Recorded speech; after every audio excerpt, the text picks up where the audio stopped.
welcome to MLB Tonight, presented by Camping World. And say hello to Dan Plesac and Harold Reynolds via NTT Home Plate Cam. Guys, it's been a while since I've seen you. We're on the verge of Memorial Day weekend, so obviously we want to thank all the great servicemen and women out there who protect us and keep this country safe. But Ace, let me start with you. Usually for Memorial Day weekend, we're about a quarter way through the season, and we start to get kind of a good look at kind of who's who as we move on here. Monday obviously is always a big day. A little odd not being there this year. No doubt about it. You know, this is the time when you reach down into your minor league system, bring somebody up, or you got a youngster that may have been struggling, you send him down, or you say, we got to make some trades. And the other thing, Dan, that was so cool about Memorial Day weekend, we played a game in Cleveland, in old Cleveland Stadium, the Mistake by the Lake, right? Remember what we used to call that? We had 72,000 people at that game one year. I mean, it was incredible. So you get the big crowds, and baseball starts to turn a little bit as we go to the summer months. That's my memories of Memorial Day. How about you, Dan? Same thing, Harold, and friend, and to you, friend. I think Memorial Day is like really the first grading period for your team. You kind of understand where you're at, what you need to improve. Are you going to look forward to the trade deadline in July? So that Memorial Day weekend is kind of that first weekend where, as a team, you evaluate where you're at, where you think you're going. Let's hope that the next grading period, the 4th of July, that we're talking about real baseball games. All right, guys. Hey, look, we are celebrating the 40-year anniversary of the Philadelphia Phillies winning their first ever World Series championship back in 1980. They took out the Kansas City Royals in 6 games, and we've been showing games from that series all day on the network. And the MVP of that series joins us. You know him as the first ballot to Hall of Famer, Mike Schmidt. Mike, say hello to Dan Harold. It is Fran. First thing I got to ask you before we dive into the World Series, what's up with the jersey? I love it. There's got to be a story behind it. Morning, guys, and I'm honored that you've recognized the 40th anniversary of our World Series championship in Philadelphia. This jersey was used on the Goldbergs show, which is a show about that period, that decade in Philadelphia, and then a lot of times they highlight one of the sports teams in the show, and one of the times they used my jersey on the show, and one of the things they did with the jersey on the show was they called it bedazzling, and the mother on the show put these little studs all over the jersey and gave it to one of the kids. And they sent it to me after the show. It's never been worn.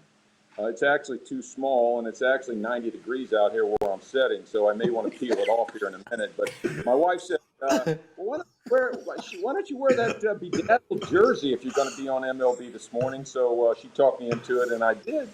And here I am. Smart lady. There you go. There. Pretty cool, huh? Absolutely. Mike, you were the MVP of the series. What was it like for you to bring a World Series championship to Philadelphia? It was the first one in Philly's history. Fran, it was pretty exciting. First of all, we had failed in the postseason, but in 76, 77, and 78, we got close, but in the postseason, but we got hammered by the Reds, Big Red Machine in 76, and beaten by the Dodgers in 77 and 78. Of course, the Pittsburgh Pirates won it in 79, and we got in it. We got in it by the skin of our teeth in 1980. We just, I guess we were the kind of the team that wouldn't die, and we got in it, and we brought a championship to Philadelphia.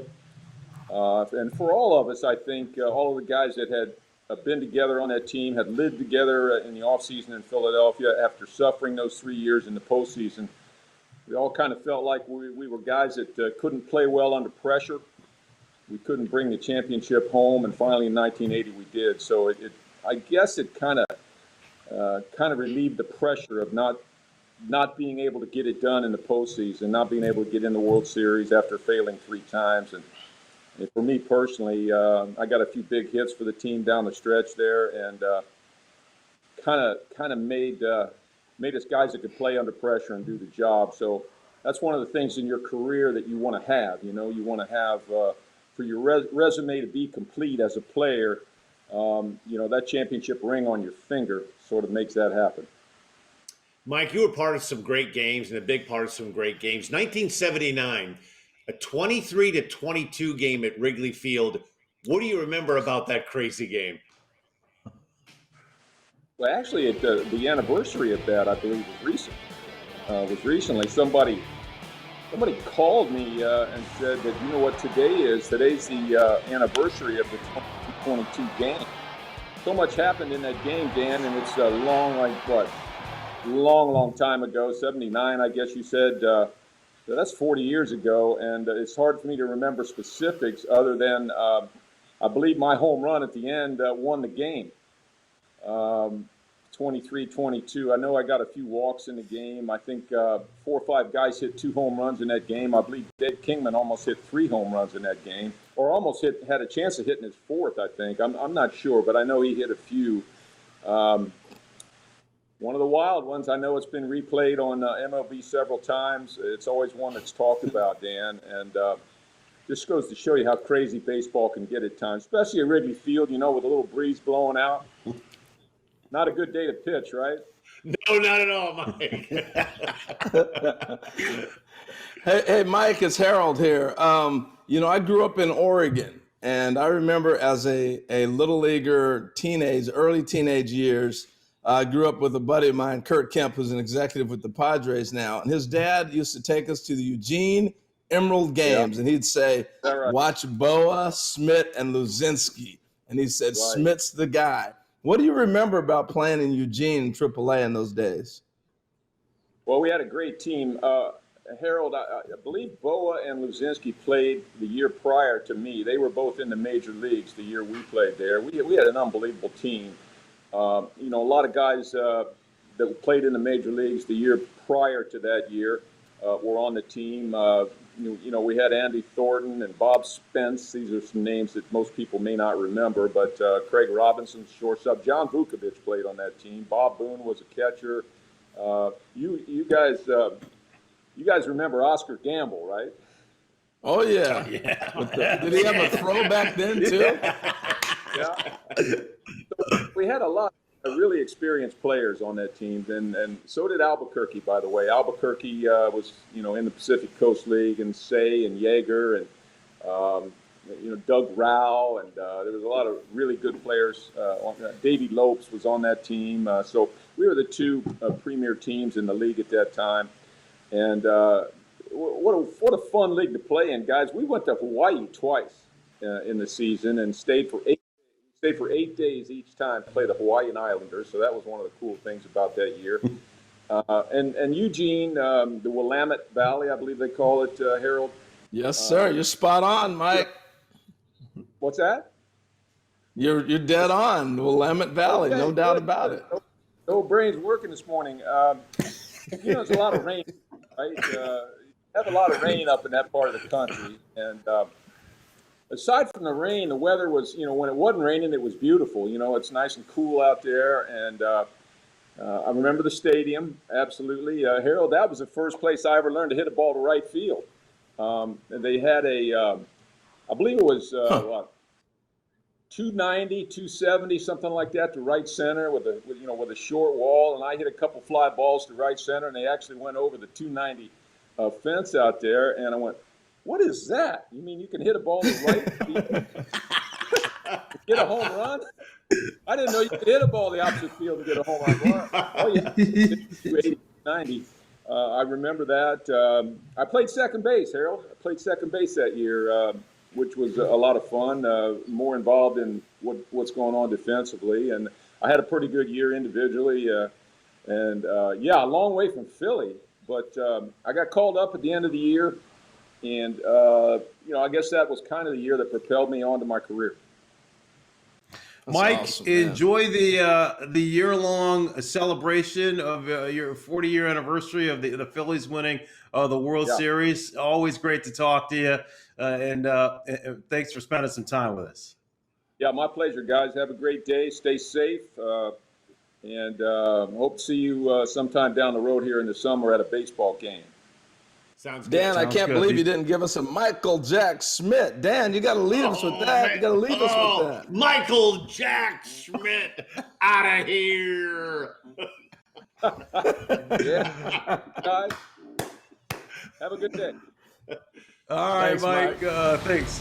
All right, got to take a break here on MLB Tonight. The MLB Draft coming up June 10th and 11th. Will Spencer Torkelson or Austin Martin go number 1 overall? We'll discuss next. MLB Tonight is presented by Camping World, making RVing fun and easy since 1966. Visit campingworld.com today. Back on MLB Tonight, the 2020 MLB Draft comes your way on MLB Network on June 10th and 11th. Here's some notable number 1 overall selections, and these guys are some big boppers. Obviously, you got Griff Jr. there, Chipper Jones, A-Rod, Strasburg, the defending World Series champion, and Garrett Cole, who just signed that big juicy contract with the Yankees. Let's go all the way back, though, to 1965. Rick Monday, the first overall pick ever in the MLB Draft. The draft itself is was an unknown. Unknown from a standpoint is that nobody had seen it before, obviously. I had spoken to the A's. It appeared that they would draft me as their number 1 selection. First pick ever in the draft. So we were at Rosenblatt Stadium in Omaha, Nebraska for the College World Series. And the draft takes place. I'm in uniform. We're seated in the stands down the right field line. Bobby Winkles, our coach, has us sitting right there, and we talked to Coach Winkles about our wishes and his wishes not to disrupt the rest of the team because of the draft. We still had a game to be played. Well, I found out somehow that someone said you were the number 1 selection. With the first selection, the Washington Nationals select Steven Strasburg, Mark Appel, Garrett Cole, Carlos Correa, Bryce Harper. Every year that number 1 pick is selected, and I know what they're going to go through. And I can tell everyone that's watching this, the number 1 pick, either is past or future. If you hit 2 home runs in the game, why didn't you have 3? If you had 4 hits in the game, why didn't you have 5? Because you are selected as the number 1 pick. We are excited about Garrett Cole, and expectations are so high, it's almost like he can't possibly meet what the expectations are. It is unfair at times, the tags. And how many number 1 picks have more expectations than the guy that's selected right behind him?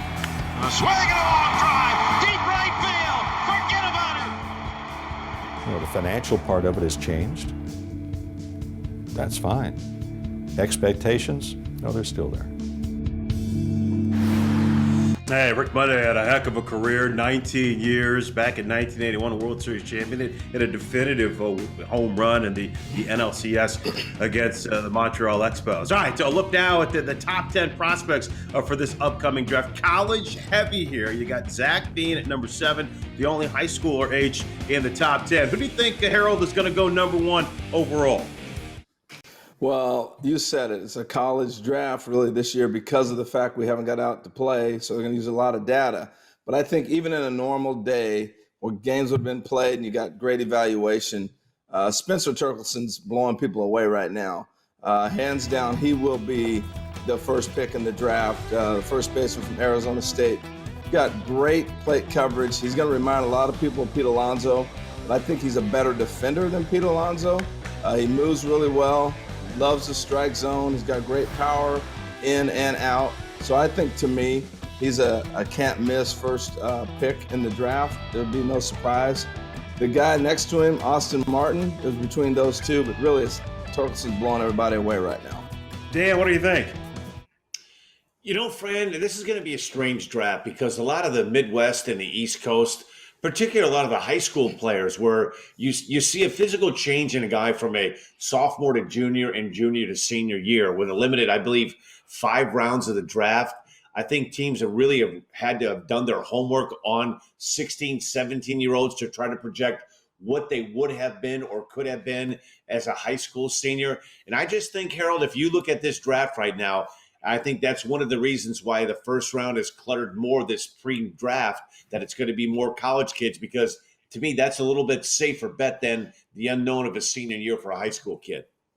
No doubt about it, Dan. I mean, you nailed it. And particularly where we're at in baseball now, where it's about the sabermetrics and the numbers. There's not the old man with the cigar that projects Darryl Strawberry someday he's going to hit 40 in the big leagues. You don't have that anymore. And so now you're really relying a lot on data. So the college programs have the data, the Rapsodo, the exit velocity, things that they can really gauge on and feel comfortable with. And really that's what it's going to come down to. How comfortable our front offices with picking players. I'm going to tell you, having spent last summer at IMG Academy with the top 80 high school juniors who are now seniors that would be in this draft, I think they're going to miss out on some huge talent. But that's what's happened with this spring with those kids not being able to be seen, as you talked about, Dan. Their growth and everything else is not going to be evaluated. All right, draft coming up here on MLB Network June 10th and 11th. Going to take a break now on MLB Tonight. When we come back, we'll spend some time with brand new Angels manager Joe Maddon, who comes full circle, started his career back in Southern California. We'll talk to the Angels skipper. That's next.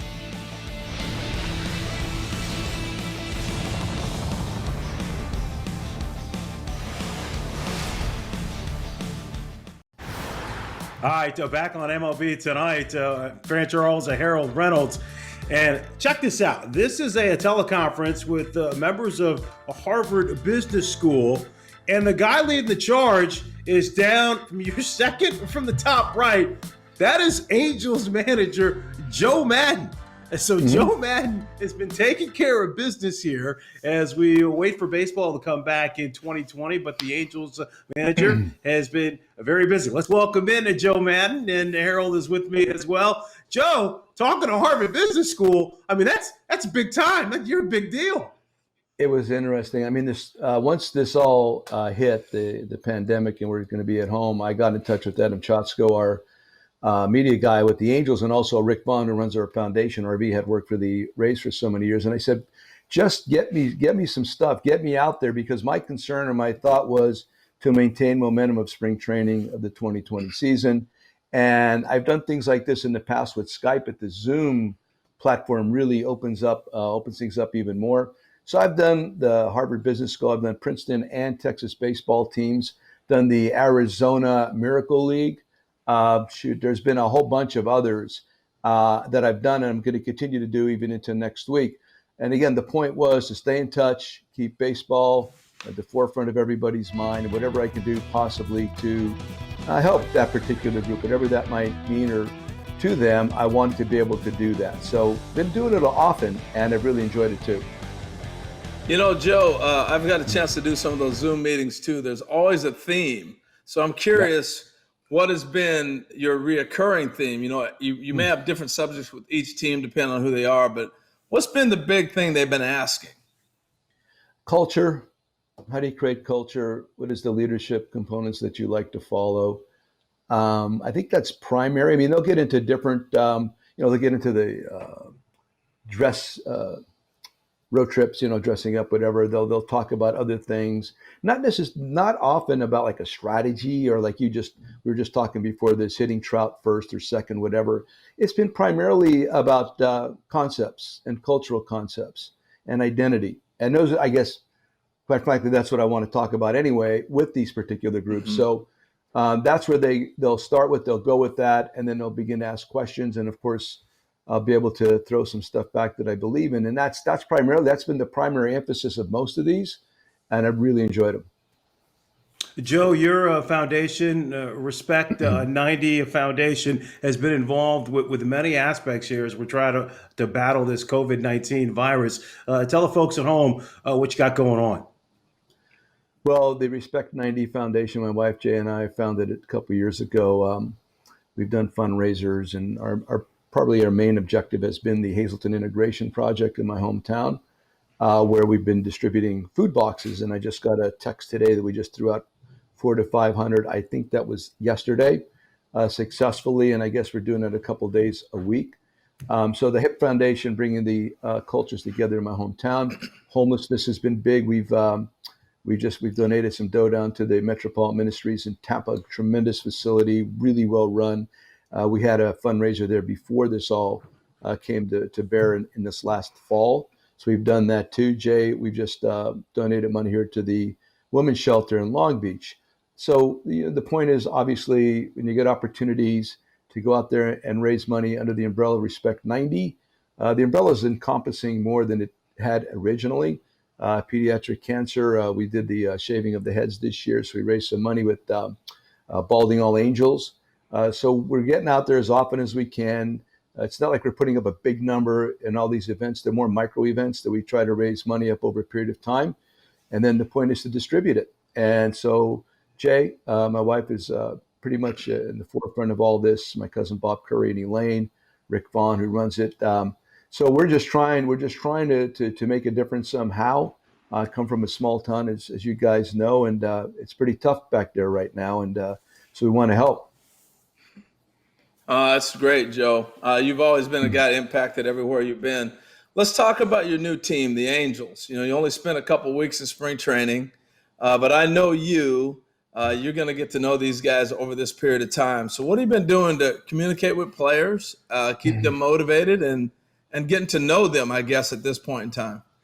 There's been a lot of texting going on. I've done a couple of virtual cocktail parties with the Angel season ticket holders, and the other one, last one included Mike Trout and Justin Upton. I've had David Fletcher with Ty Butchery, and the first one I might have done solo. I can't remember, but as an example, it's texting. It's that I've done a video where I put a GoPro on my head and I walked through the clubhouse there at Diablo and try to recreate that first meeting that we had, right from my desk to walk through the clubhouse, standing in the middle, that slow circle that you do as you address a group and try to recount everything we had spoken about, walked up and down our identity wall, went through each component of that. And again, to remind, keep it in the forefront, exactly what we had talked about and what's going to be really important to us this year.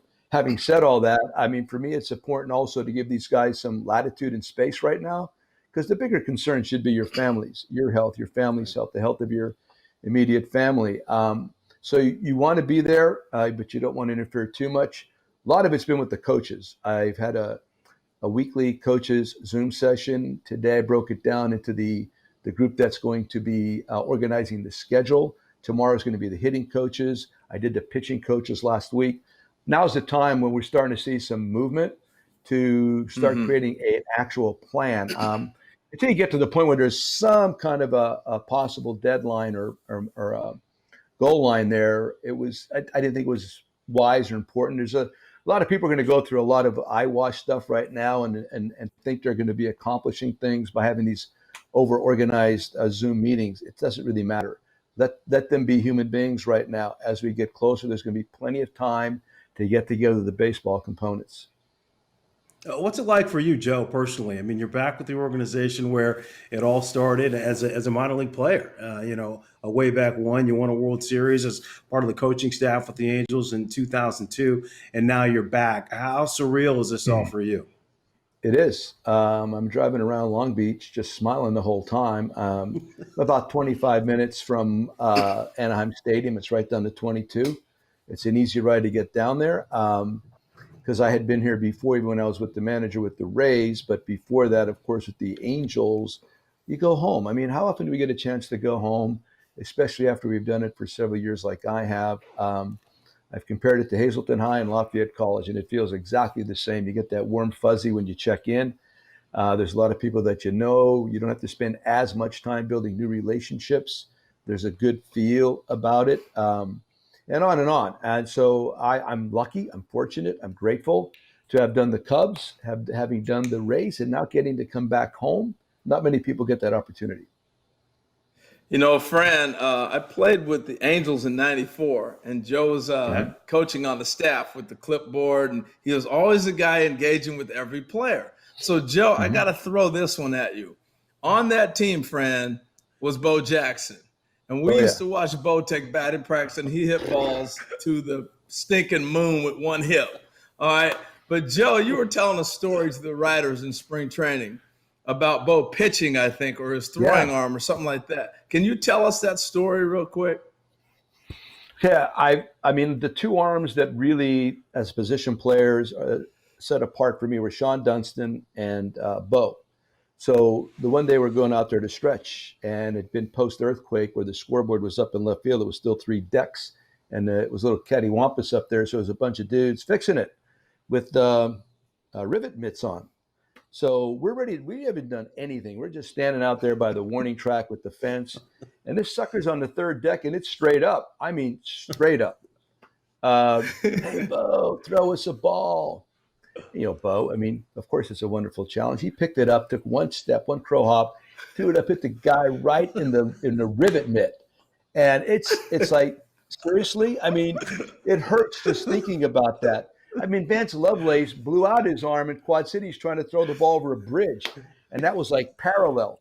So I was the most impressive thing I've ever seen. And then I tried to talk to the guys. I said, listen, if his hip's bad and he can't run around, why not put him on the mound? I mean, you talk about the two-way player. Yeah, he was like two-sport player, but how easily could have done something else. And the guy was the best in the clubhouse. So my son came in, he put Joey up on his shoulder, and Bo was great. And of course we know that. Great. But I think he could have done he could have done more than one thing. I really believe that. Yeah, no doubt. No doubt. Angels manager Joe Maddon joining us. Joe, thanks for spending a little time and continued success as we hopefully look forward to a 2020 season with all the stuff you're doing away from the diamond. Thank you. I just want to point out the VP of stuff, Tim Buss. He's our newest, greatest acquisition here with the Angels. And this is the guy that's pretty much running the off season for me, our VP of stuff. And I got to get one of these hats for all of my guys when they come back to camp. We got to get one for Harold. Harold he's our VP. I'm telling you, brother, these are great. And I got the hoodies coming and everything, the VP of stuff. All right, the Angels manager. Nice, Joe. You're welcome. Good to see you guys.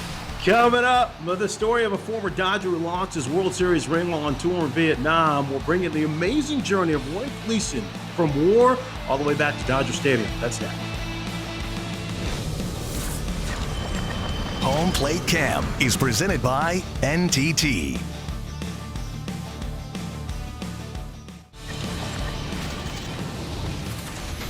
Welcome back to MLB Tonight, presented by Camping World. Memorial Day weekend, Memorial Day coming up, always a big day and on the MLB calendar. We're going to do a deep dive and go back for you and show you some very fun games. This game with the Angels and Yankees, it was the first Memorial Day game for Mike Trout at a big day, had a couple of hits. We're also going to hit a double dip for the WBC, USA against the Dominican Republic and also Puerto Rico. And then at 2 p.m., you get the Mets and Dodgers from just a year ago.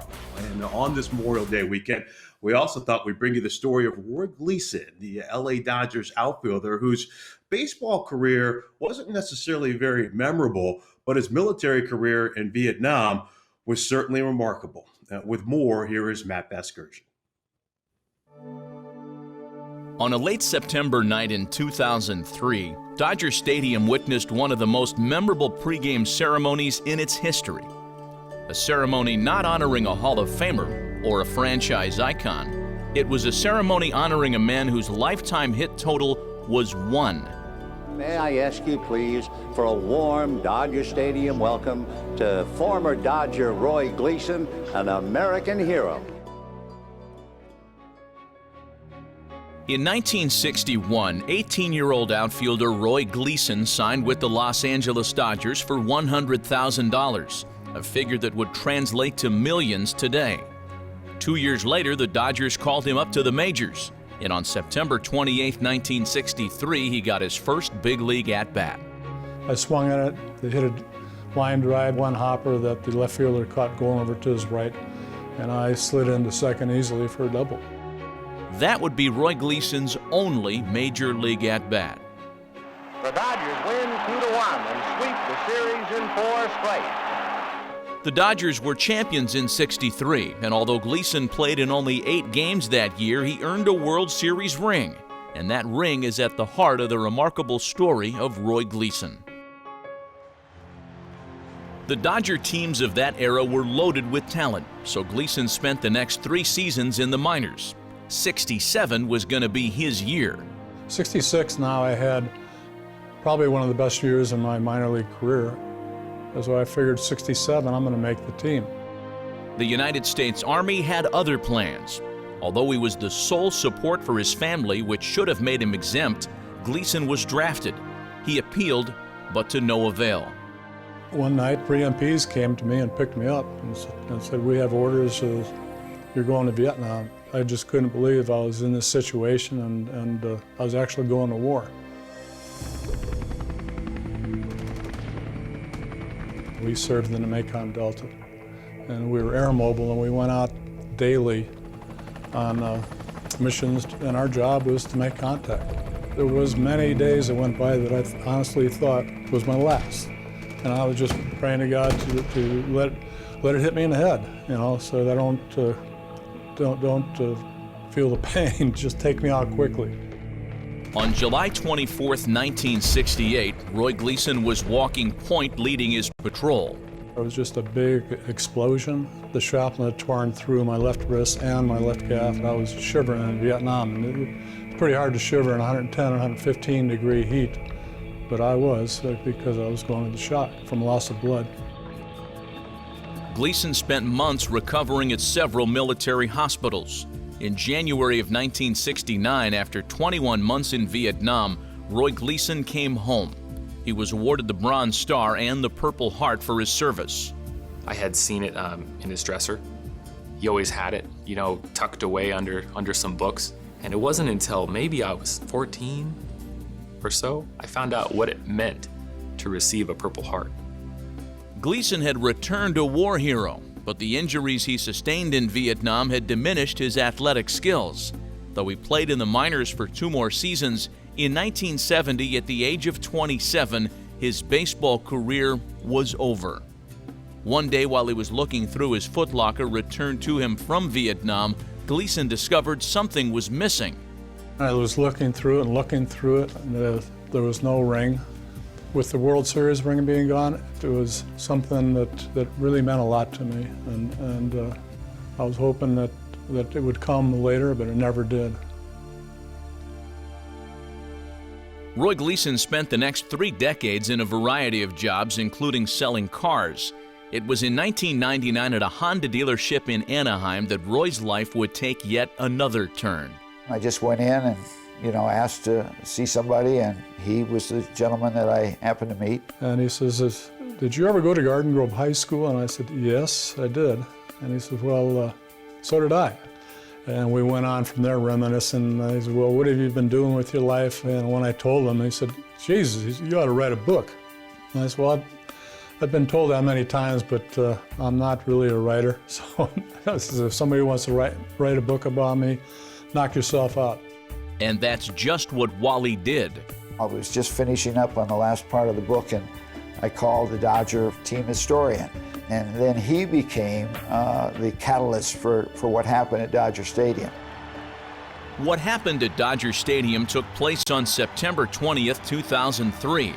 Nearly 40 years to the day after he had his one at-bat, the Dodgers honored Roy Gleason by having him throw out the first pitch before that night's game. May I ask you, please, for a warm Dodger Stadium welcome to former Dodger Roy Gleason, an American hero, as he throws out the first ball. I threw the pitch, and as I'm walking toward home plate, then I hear him again go, "Hold it, Roy. Hold it." In my father's mind at that moment, what was going through it was, he's going to make me throw it again because I one-hopped it. I was, okay, good. I'll take the jacket off and fire this one in there. So he said, we have something else for you. As a member of the 1963 World Championship team, you received a World Series ring. And we know that that World Series ring was lost in Vietnam. And tonight, the Dodgers welcome you home, and Jim Tracy will give you your 1963 World Championship ring. It was just unbelievable to me that they did that for me. 50,000 people cheering for my father all at the same time, and it's just awesome. You could see he was really thrilled to the point where he was almost in tears. He covered it up well. He was all smiles and handshakes, but later on that night, when after the game, when we had driven home, he put that ring on his finger and it doesn't come off. That ring stays on his finger. That night topped my first time at bat. Not only did I feel that they were thanking me for my service and honoring me for serving my country, but I felt that they were giving recognition to all Vietnam veterans that had served their country. Almost 50 years after standing on second base as a rookie at Dodger Stadium, war hero Roy Gleason now feels more than ever a part of the Dodger family. When I first saw my name on the wall, I never thought my name would be on it. Look who's right below me, Roy Campanella. There's all kinds of Hall of Famers around me, and I just can't believe my name's on here. I'd much rather be on this wall than the other wall. Even though my appearance in the majors is brief, I did play in the majors, and nobody can take that from me. It's something every kid dreams of, and I'm up there.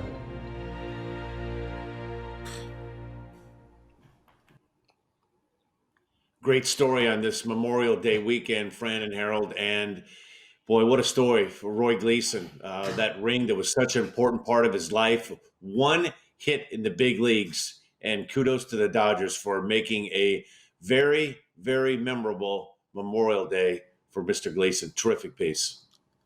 Tell you what, I'm sitting here watching that piece ready to cry, man. Just, as we go through this coronavirus, it puts in our generation and this time in perspective of sacrifice. What everybody else has come and done before us is amazing, particularly Roy's generation.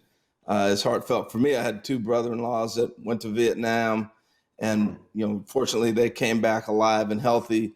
But just the sacrifices of the generations that have gone on through this country, and just puts everything into perspective.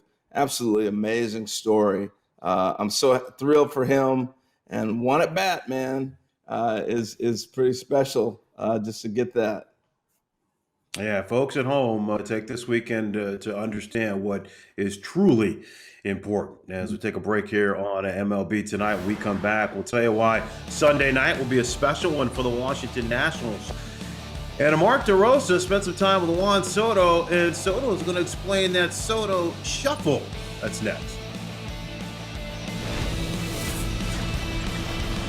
MLB Tonight is presented by Camping World, making RVing fun and easy since 1966. Visit campingworld.com today. Back on MLB Tonight, earlier this week, the Rockies hosted a virtual ticket forum for their fans. Rockies personality Jenny Cavnar sat down with Ryan McMahon, David Dahl, and Trevor Story. Find out what these guys have been up to the last couple of months. Here's Story on his outlook for the season restarting. You can't speak for every player, but I think for a lot of us, we think it's going to happen. And there's obviously a lot of things that need to be in line, and a lot of precautions that need to be taken, and those things are kind of being set up right now. And I think at the end of the day, if we can stay safe and are able to play the game safely, then and also keep our families safe, I think there's a really good chance it's going to happen. Also, coming up this weekend, the Washington Nationals will hold their virtual ring celebration for winning the 2019 World Series. You can catch it Sunday at 7 Eastern on MLB Network, and also you can catch it locally on Maddon. Juan Soto, big part of that Nationals team that won that World Series. Coming up this weekend, he'll hook up with Mark DeRosa for play ball. You remember that Soto shuffle? Well, Soto explains to Dero whether he would do that against the fireballer Pedro Martinez. So you turn 21 years old in the middle of the World Series. That is hit in the air to right and way out of here. Wow! And you could just kind of see this inner confidence coming out. Every at bat, you were completely controlling it. And you had the little the shuffle work, and where did that swag, that confidence come from? Juan Soto, that patented shuffle in the box in between pitches. When I was in the minor leagues, I mean, every time I go in the games, I used to swing everything. So my coach would tell me, hey, just be in one spot, don't swing anything. And when I start taking balls, I just get excited and I start jumping in the box, and that's how everything started. I mean, I just get happy when I take balls like that and all this stuff. Could you tell it was starting to annoy the pitchers? Could you tell they were getting upset when you were doing that? I mean, I just try to do it for me, and then I start seeing them like they getting mad and all this stuff. I'm like, hold on, I don't try to disrespect you. I just try to have fun. That's how I play my game. See you later. Way up there. Somebody hit the weight room this morning. So a guy I work with on the set, Pedro Martinez. Swung on and missed. He struck him out. Number 10 for Martinez. Would you do the Soto shuffle with Pedro? He told me already he's gonna hit me right in the ribs. I try to control it. I'm like, go back. Back toward that wall and out of here. Juan Soto with a 2-run first inning homer. Game's in good hands with the youngins here. Play ball comes your way Saturday at 10 a.m. Eastern. Mark DeRosa spent some time with Juan Soto. Going to take a break here on MLB Tonight as we hope Major League camps are close to opening as we get close maybe to a 2020 season. Up next, Dan and Harold are going to tell you what the most impressive drills they've ever seen their teammates do. That's next.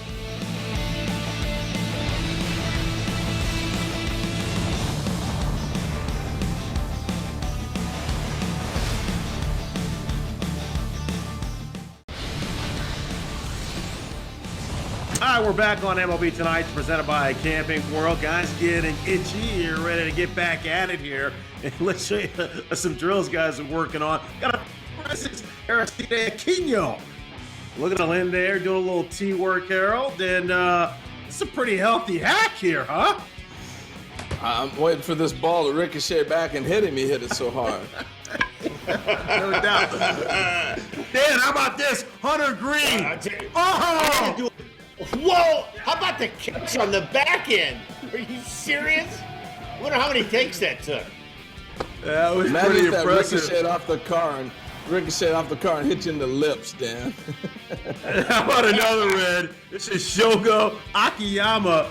Maybe Harold, he's trying to get his bat speed up here. I don't know what he's doing, but hey, they do a lot of different stuff in Japan, and it works for them. That's pretty impressive. Pretty impressive. It leads me actually to my most impressive drill I think I've ever seen. I was in an instructional league many years ago. I call this drill the Houston drill because the Astros middle infielders used to do this. You get a bucket of balls, and you're standing in your position to turn two, and they just started firing balls at you consecutively, and you just go like this, getting rid of it, just to speed your hands up. Really impressive drill. That's one of the best I've ever seen. Harold, Dan, what do you got? I have a lot of I was out at Yankee Stadium. This is when Robinson Cano was still with the Yankees. He was doing a flip drill with the screen in front of him. Now watch where the screen is so his swing doesn't get long. And it was like swing after swing on a flip. He was hitting balls into the third deck. And that's when I knew right there, Fran, that it was time for me to go and that I left baseball at the right time, because when they were hitting flips in the third deck, the big lefty, it was time to get out the dough. Shout out to NTT Home Plate Camp for hooking us up. Dan, Harold, I am Fran.